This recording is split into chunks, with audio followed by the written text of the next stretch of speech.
আজ আপনাদের সাথে আমি আমার লাইফের একটা ছোট্ট স্টোরি শেয়ার করি। যে স্টোরির শুরুটা হয়েছিল ঠিক আজ থেকে ১ বছর আগে। আজকের দিনটা আমার কাছে খুব নরমাল হলেও ঠিক ১ বছর আগে এই আজকের দিনটা আমার কাছে কিন্তু অনেক ইম্পর্টেন্ট একটা দিন ছিল। মানুষ তার লাইফে ১ম বার যে জিনিসটা পায় ওইটার প্রতি মানুষের অনেক বেশি আবেগ কাজ করে। আর এই আজকের দিনে আমি ১ম বার ঢাকাতে বায়োজিনের হেড অফিসে যাই এবং বায়োজিনে জয়েন করি। ওই দিনটাই আমার চোখে মুখে ছিল হাজারো স্বপ্ন।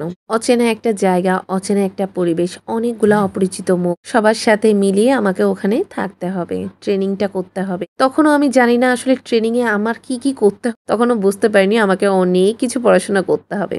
বাট এই ১ বছরের পথ চলা আমাকে অনেক কিছু শিখিয়েছে, অনেক কিছু জানিয়েছে, অনেক দূর এগিয়ে যাওয়ার অনুপ্রেরণা জুগিয়েছে। মানুষের লাইফে সব এক্সপেরিয়েন্স ভালো হয় না, আবার সব এক্সপেরিয়েন্স খারাপ হয় না। ভালো খারাপ মিলিয়ে সবকিছুর মধ্য দিয়েই বায়োজিনের সাথে এই ১ বছরের পথ চলা আমার। এই ১ বছরে অনেক ভালোবাসা পেয়েছি।